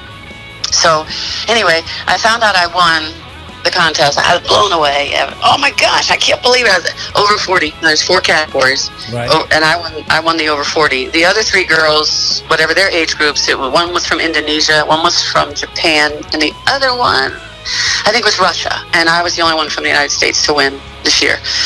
So the champions, they call the 4 of us the champions, get WFL William F. Ludwig 3 drum set, 3-piece set. Right. So I went and I looked up the set. I said, that's a really cool set, man. When do I get my set? So I'm waiting for it. And last Wednesday, I got an email from William F. Ludwig. It said, hey, Sheila, congratulations on Hit Like a Girl. It's an amazing achievement. I saw your videos. Meaning, I think he might have scrolled. I don't know. And he said, I'd like to talk with you about something on Friday. Would you be available to talk? And I said, sure. And he said, he checked out my SOMAR drummers. He said, I see you have a drum set camp. Can you tell me about that? So I told him pretty much what I told you, what we're doing. And so he said, okay, that's good. I'll talk to you Friday. So he called me Friday, and we were just small. Oh, and I forgot, in the email, he sent the brochure of the drums. And he said, hey, do me a favor, look over the brochure, and if you could build your dream kit, let me know what you would build. And, write it down, jot it down for the conversation Friday. So I went on, I was like, whoa. I built my dream kit, jotted it on a piece of paper, and just kind of, it'll never happen, I'll get the little 3-piece like everybody else. So he called me Friday, and he said, we're really interested in the drum camp, and what I'd like to do is bring you on board with WFL3 drums as an educator and a clinician. And I said, heck yeah! And we're talking. He told me what he wanted me to do. He's very interested in the drum. He said, as a matter of fact, we were going to send 2 drum sets to your drum set camp. One for you and one for another kid of your choice, so that we could have WFL drums seen at this drum set camp. But they didn't have anything on the shelves, so he said, I felt really bad because we would have had it. We would have had it to you. And then he said, but hey, Sheila, did you pick out your dream kit? I said, yeah, I did. And he said, well, what would you do? What would you get? So I went down and I was looking at my drums downstairs. I said, I would get what I used in the video, my Yamaha Stage Customs. That's the setup I want. A 6-piece. It's very versatile. I can use 3, I can use 4. It's extremely, any combination I want. He said, okay, what are the sizes you would get? So I told him all 6 drums. All 5 drums. I was like, well, not the snare yet, the snare. He said, okay, the snare, what color do you want? So I told him the color, custom color. He said, oh, I like the idea. I like the way you're thinking on that. And he said, what would you do with the snare? You wanted the same color? I said, no, I want the mahogany. I want the real brown. Give me the wood. Right. And he said, yeah, you're smart. I like that. That'll look really good with that shade. So then he goes, okay, we'll start making your drums right now. You should have them in 3 weeks. And I went, what? Excuse me? And he said, yeah. And I went, oh, well, I didn't expect that. My husband's like, what, is he going to take them all? I said, well, he could just cross off any of the drums. He said, if he doesn't want to, send me the kit of my dreams, I'll just play the Yamahas, and I kept them in pristine shape, and no, he said, and I don't ever want you to mention that name again. They make motorcycles. I said, okie dokie. So, wow. I know. I dreamed of getting endorsed somehow, somewhere, in something. I thought it would be Rudiments. It winds up being on the drum set with a drum set sent to my house. Now, the drum set is the winning goal of Hit Like a Girl. So it says in the contract, I read the contract, that I would switch them out every 2 years, but I won this kit. He just plussed it up so that when I do these clinics and I do these master classes, that kit is seen. You know, that's the Hit Like a Girl / WFL3 endorsement, you know, that I'm endorsing them, you know. And once the country opens up, he said I would be traveling around with him, going to like NAM and PAS and all that stuff. And I can't, it's a dream. I mean, I'm still in disbelief, you know, that would happen through drum set. I really thought it would happen rudimentally, if it ever happened at all with me, you know. But to have, I'm just blown away. I'm just blown away. We are blown away listening to this story. I mean, this is incredible. It just shows you that anything's possible in this world. You just have to work for it. Right. Yeah, my daughter, she got all upset. She's 20. She goes, I'm not. I said, you're 20. And when I was 20, I had the same thing you have right now. She goes, what's that? I said, a dream. Yeah. You know, look, I'm a testimony. If you want to call it that, call it that. I'm a testimony to anyone out there right now thinking they're too old. That's bull. Okay, no. If you've been working all your life, you just do not know what's going to land in your lap from one thing. Just doing one thing you love. And I love playing drum set. It's not my gift. I have to work at it, but I love it. And you let that love show through, whatever it is: sports, coaching, teaching, drumming, clarinet, sax, guitar, you know, quarterback, whatever. If you love it, I firmly believe God's going to find a way to make you happy in it, you know? That's incredible. Right. That is such a great story, Sheila, man. Thanks for sharing that with us. And, well, you asked. It's awesome. It's so awesome. Let me just say this, man. I bet Mr. Bosworth is pretty happy with how you turned out. Let's just put it that way. Job well done by him, right? Job well, yes. And you know what? I'm going to tell you guys something that really means a lot to me. We were financially challenged, you know, poor. You want to say that? My family, we really didn't have a lot. And I took private lessons from John. I remember when he asked my parents, let me teach her private lessons. She's got something. And I said, well, I knew we couldn't afford it. I knew we couldn't. And that man charged the same amount of money for private lessons for me for 5 years. And do you know what it was? It was $4. I mean, $4. This is late 70s, early 80s. He never changed it. Now, I know what other people were paying on clarinet and trumpet, and even, you know, percussionist, artiste, concert band, orchestral types were paying for lessons. He knew and there were times when my dad didn't have the money, and I had to walk in. I'll tell you, I was ashamed and embarrassed, and I knew I had to hit it right up front. I said, John, my dad didn't have the money today. He said, that's okay, because I thought he'd turn me away. I remember the first time, I was 10 years old, I thought he'd turn me away. He said, pick up your sticks, get over there, and that was it. And I never heard another word about it. Whether my mom and dad ever squared up with him, I don't know. But I know, he was amazing, and he just, I mean, it's all really, testimony to the things that he would put in our head about hard work and practice and dedication and being great, you know. And it just, some of the things have never left me. I remember when I left WVU, I was 20 or 21. And I got home, and I'm like, what am I going to do? I'm done with basic training. This is great. I want to teach. I was 20, and I wanted to teach. Why? Because of John. Because I wanted to give someone what John gave to me. And so I thought, and I really thought I could teach when I was 20. I tell you what, it was a mess. I was like a, a bale of hay shot out of a cannon. I didn't know what I was doing. But I just wanted to do it. I wanted to be like John. John made people great, and I wanted to make people great, you know. I wanted to do that. So by 22, maybe 24, 25, I think I started to find a rhythm in teaching, finding out what was working and what wasn't, you know. Right. One of my biggest regrets growing up was never learning to play drums. Oh. Well, now's the time. Trust me. I'm hearing your story. I'm like, wow, how can I fit that in my weekly schedule? I'm just, spinning gears right now because I was spoiled growing up because my younger brother was the drummer in the family, and And he had that gift where he just picked it up and we were just rolling, you know? So I never had the need for it. So it's like, that's one of my regrets, but that's a show for it in itself. Another show altogether. You ought to do a show about that, yeah. Right. But no, I want to say thank you for spending time with us tonight and giving us some really inside details, intimate details of your professional career. This is really cool. Yeah, it's amazing. No, thank you guys for really finally making the call. I remember, I can't tell you the number of times I've seen your shows and, why don't they call me? and then I go to, I say my prayers because I don't deserve it yet. That's why. When I deserve it, they'll call me. Oh, come on. We have to spread it out. We have to balance everything. Right. There's a mojo to it. And I'll tell you what, I will say I am completely impressed with how many genres you're covering. I mean, that's, I think, why you're so successful is you're dabbling in everything.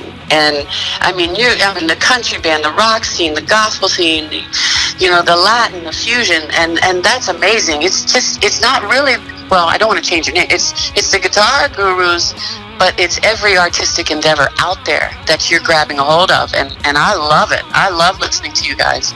Yeah, I mean, we're here for musicians. We use the word guitar to let everybody know we're musician friendly.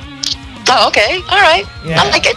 And I'm just a big time guitar nut. Trust me. Oh, nut. I'm a guitar nut. I got the gear acquisition syndrome. It's called gas. I have it.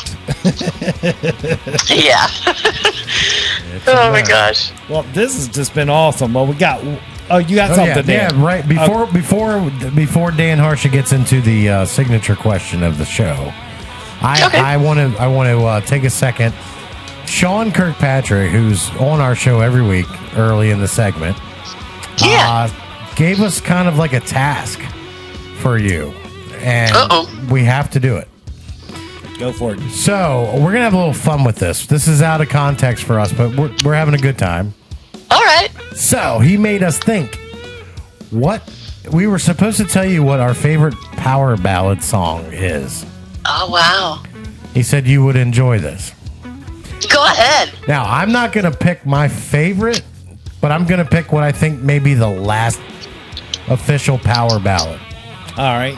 I'm gonna do it different. Do you want me to go first, or do you want to go first? You go first because you're worried about your pick. All right. Yeah, I don't. I'm gonna go a little cliche, but this is what I came up with, and I thoroughly enjoy the song. And I think once people hear me say that, and once they hear my selection, they'll agree with me and go, "Oh, that was safe." It's a safe pick. I will say that it's safe. But I'm definitely going with "In the Air Tonight" by Phil Collins. Okay. Because I'm not a drummer. I dream of playing drums. And the reason I dream of playing drums is because I want to play that big drum fill. That's right. Classic. Yep, yeah. Good. It's crazy. It's like the biggest drum fill that everyone knows that has no cymbals in it. Exactly. Back on right. It's awesome. Blows you away. Blows me away every time. But that's my pick. And as soon as we talk power ballads, you always think, okay, well, Phil Collins, right? Right. It came to my mind earlier, but I'm not gonna tell you what my favorite is because people will just destroy me on social media if I tell them if I answer this question. So I'm gonna go with what I think was the very last power ballad of the era before power ballads died. Because I mean, does anybody agree? The power ballad we know is dead. It's dead. Yeah, sadly. I think the last one, and I do like this song. I would say "November Rain" was probably the last power ballad. Yeah, yes. The end of an era. Well, November Rain ended it. It's a great song, though. Yeah. It was like the Stairway of Heaven for the, for the changing of the guard. Yeah. That was that generation's Stairway. No doubt. No, and November Rain and December Dry. That was the end of that. That was it.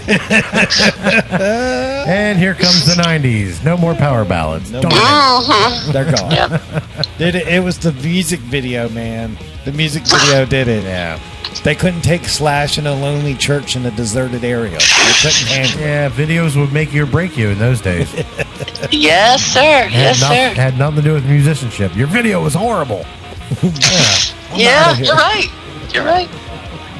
Oh, this is cool. So- What's your favorite power ballad? Well, I know that's I'm going to have to go with 2. And that's great. I love this question. I really like Since Loving You. You know, a little bit of Zeppelin. I know it's a blues song, but I still see it as a but I'm going to go a little bit more popular on you guys. My favorite ballad, and I don't know if you, it's a power ballad to me, is Crystal Ball by Styx. But the version 2009, when that version right there, they extended it. And I mean, Shaw, Tommy Shaw, his solos are very melodic. I know they're not very out there. He doesn't really, he stays in the chordal range. He stays within the 8 notes. He doesn't go 12 tone on anyone, but the extended version of that one from their 2009 live tour, I could just wail on that thing all day long. And to me, I kick it up to 11 on that one. And that would be my favorite. And maybe not a power ballad, but to me, that's the first thing that popped in my mind when you guys said that. Sweet. All right. Well, that's cool. Well, thanks for entertaining that. You can thank Sean for having us to do that. Thank you, Sean. I love you, Sean. See, there it is. That's cool. All right. I have to wait. He's helping me not only for the shortest period. Well, each of the clinicians are coming in for about an hour and a half or 2 hours. He said, if you need me, I'll come in and help. So he's coming in for half a day, and helping me for the half of a day that he will be there. That's a tremendous thank you to him for doing that, because I'm going to need the help. Awesome. Cool. Okay, go ahead. All right. So signature question time. And we call it best gig, worst gig. You can answer in any order you like, but you got to answer both. What do you got for the gurus tonight? And I'm curious to see what you got to say. Okay. You said I can start with either one? Either one. Okay, I'll start with best gig. Oh, okay, right. so I was in the National Guard band, and I'm going to be quick. Everyone in the band was taking solos, clarinet, on our concert tours. We clarinet solo, we'd have sax solo, we had trumpet solo, and one of the musicians were sitting after drinking coffee one night after rehearsal, said, "Chief, aren't you a percussionist, ma'am?" "Yeah." "Why don't you play a solo?" "Well, you should do that. Just show off your prowess. I mean, you're a heck of a musician. Just, what do you want to do?" I said, let's do Fly the Bumblebee. I can learn it real quick, right? So the next week we had rehearsal. I learned Fly the Bumblebee, and we did it. And, drummers, we want to go louder, faster, right? Right. Yeah. We were rehearsing, and I'm going faster. And we did it in like 1 minute and 20 seconds. And one of the guys is an incredible orchestrator and arranger, plays French horn. He goes, "You can't do that. That was 1.5 minutes. I mean, the audience barely had a chance to see anything, And I said, "Well, what should we do?" So he said, "Let's go in the office." We sat in the office and we brainstormed. And he said, "You're a great rudimental drummer." "Yeah." "How are you on drum set?" I said, "I'm like a physician, do no harm." And he said, "Okay, that's good." And he said, so we were talking, we spent a couple of, I went into 2 or 3 in the morning, just working this thing up, and we got really crazy. Musicians, we can get nuts. So Yep. we took 1.5 minutes of Play the Bumblebee, which is normally about 2.5 minutes, and I was playing it like 1.5 minutes. Well, we turned it into a 7-minute show, where we had me starting off on xylophone. Then I ran back and played Wipeout on the drum set. While I'm playing Wipeout, and the whole band's playing Fly the Bumblebee variation over top of it. It was sick. And then I wrote a drumline part, and 4 bass drums, 3 snares, a set of quints came in, and they were from the band. They played other instruments. I had to teach them a drumline part, and make it look flashy and stick clicks and hand, all the frills and chills. And we did that, and then I got on the rudimental snare, and I did this solo where I was back sticking and throwing down ratomafiddles and paramacues and just wailing, sticks flying everywhere. I mean, it was crazy. And I went back to the xylophone, and the drummers from the drum line went and got 6 floor toms, and I mounted a wood block and a cymbal on them, and they were going cross stick, all this thing, and we finale'd the snot out of that thing. Well, a military band has artistes, right? Artistes. They're like, we're not doing that. We are supposed to play concert band music. This is embarrassing. When they saw it at rehearsal, they thought it was embarrassing. And I said, oh man, maybe we shouldn't do it. I mean, because it did look like a musical drama thing, And I mean, it was just, and so I said, look, and the other part of the band was like, no, let's do it. But the artistes, the one with their doctorate, in saxophone, this is beneath us. We don't do this, We're supposed to be artistes. And I said, well, if you were an artiste, you wouldn't be in a National Guard band. So here you are. So I thought, all right, what we'll do is we'll do it at the spring concert at CSM, right? At College Southern Maryland. Full house. It was a full house. Right. My mom was in the audience, and I'm like, she's going to kill me. Just if my mom hates it, we're in trouble. I got out there, and you could see me on video. The video's out on YouTube. When I first walked out on stage, I took the biggest, deepest breath of my life. I was scared to death, because what if the artistes were right? And I said, and the conductor looked at me, because it was another person in the band conducting, and looked at me, and I looked at her, and I rolled my eyes like, well, let's just go, And off we went, whoa. And we got to the end, and I finished the last note of the xylophone solo. I turned around and did the behind the back note of the bottom low key, and I stood there for me it was eternity, and I heard nothing, no noise, no nothing. And I stood up straight, and I knew it was over, and it was a full house standing ovation. I mean, people were cheering so long the announcer couldn't say anything. And my artiste soldiers came back to me and said, we were absolutely so wrong about that. That I never seen a crowd reaction like that in my life, So that was the best moment, or whatever your question was. That was my highlight. That's your best gig. Wow. It worked. I was like, it worked. So the worst. Oh my gosh, this is embarrassing. Okay, I was brand new to the band, the National Guard band. I hate to say it, this game band. And the band, when I first got there, was very small. And I think there was only one drummer. That was an actual drummer. And I was the other drummer. So when we needed to play marches, I had to jump on bass drums or cymbals. Someone else had to conduct. So we decided to form a pop band, a pop with horns and guitar. And our guitar player was really good, and he had a great voice. And we had a female singer, 2 female singers, and they were really good, the female singers. But see, that was the only part that was good. And mind you, we took 3 trumpets and 3 saxes and 3 trombones down the road, and a keyboard player. And remember who I told you was really good, and then there was the rest of us, right? So going down into a small town in Virginia, we're on a school bus, an Army-type school bus, and the bus breaks down. I mean, everything went wrong on the road trip down there. Fortunately, one of our female vocalists was the most amazing mechanic in the world. That child crawled right into that bus engine and fixed it. And got down the road, got a part, replaced it, and fixed it, and boom, we're down the road. Then we go to the place, the billet, where they were putting us to stay.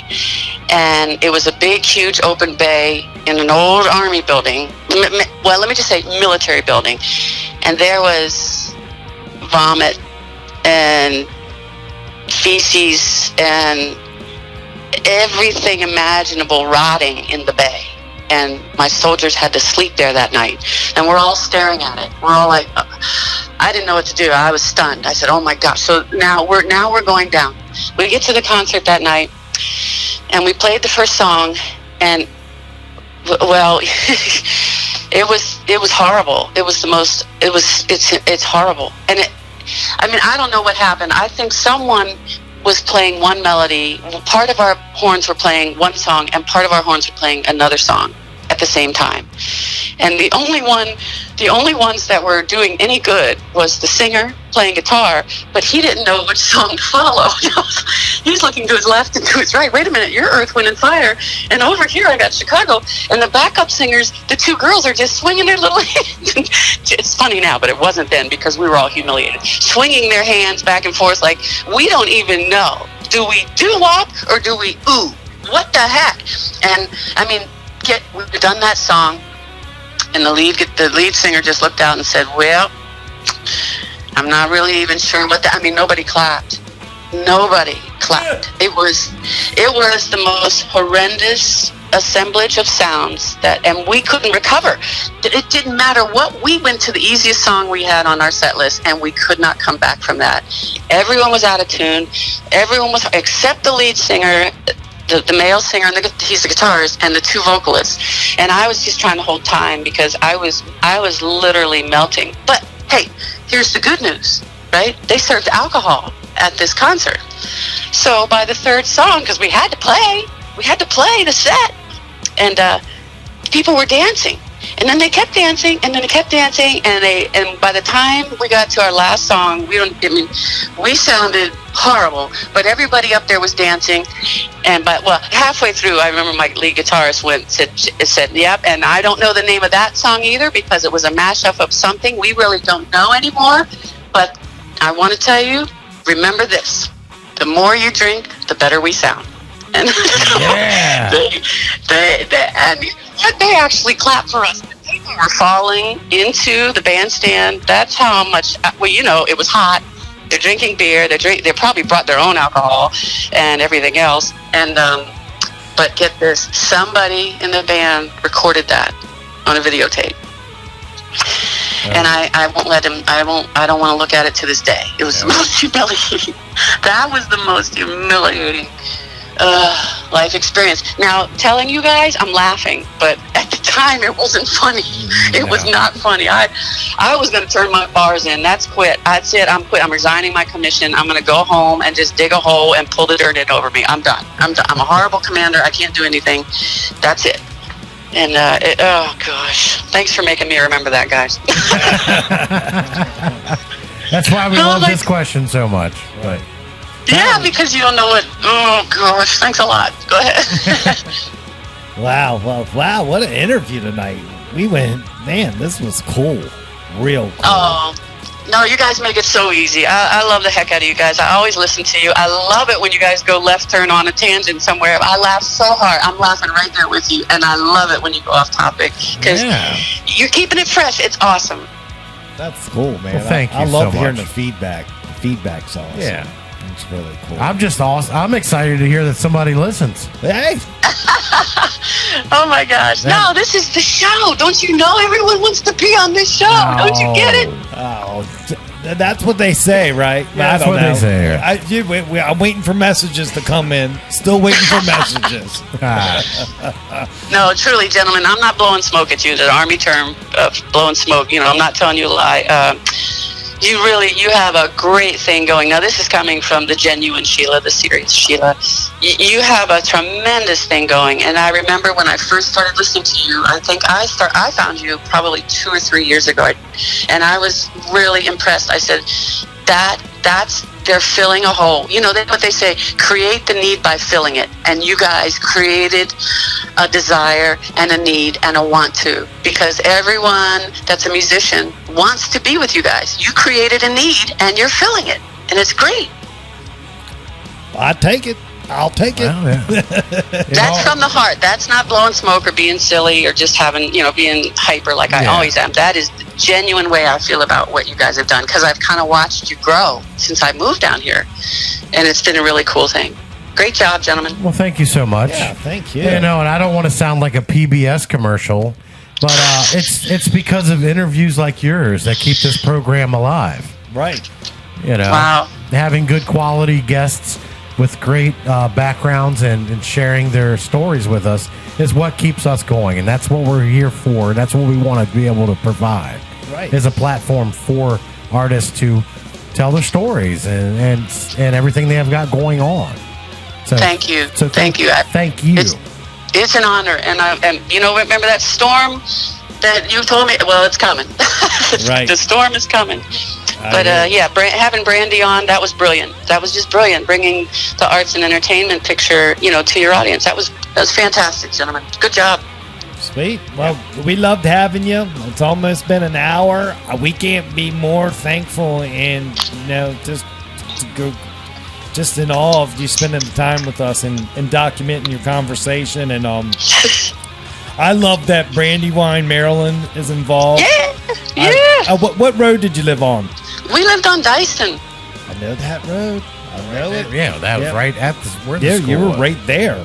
You didn't even It's have far to split. go. Yeah, we lived way on the other side of the split by Cherry Tree Crossing. We lived in that poor farmhouse that looked like it was going to fall down any day. That's us. That's our big family. We were in there. Yeah.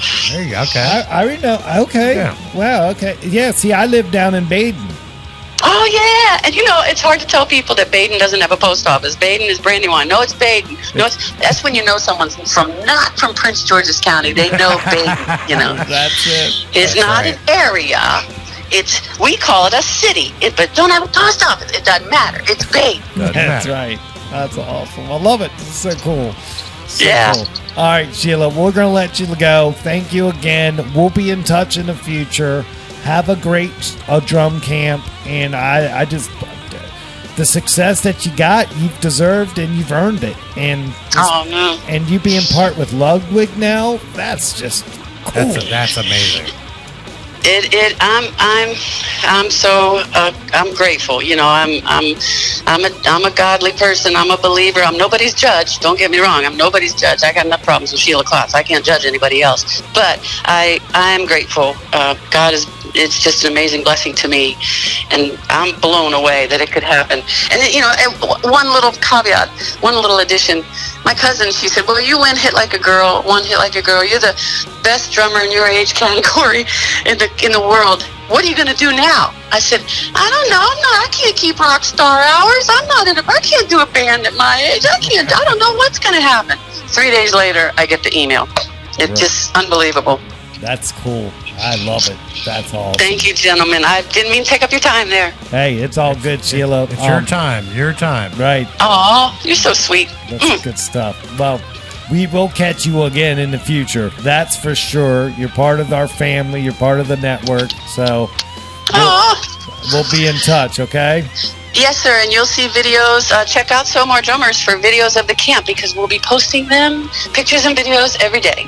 Perfect. Love it. And that's is that facebook.com/SOMAR Drummers? Yes, sir.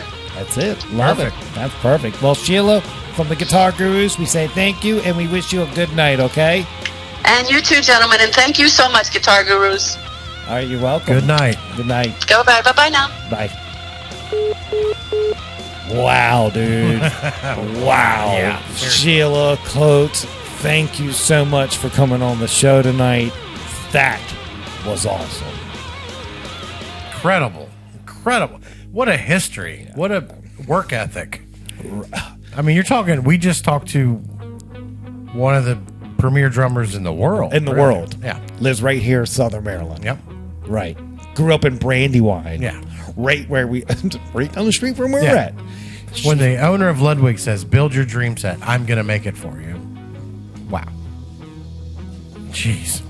The sauce in our water, man. We just make musicians here. Yeah. It's phenomenal. Pittsburgh, you make football players.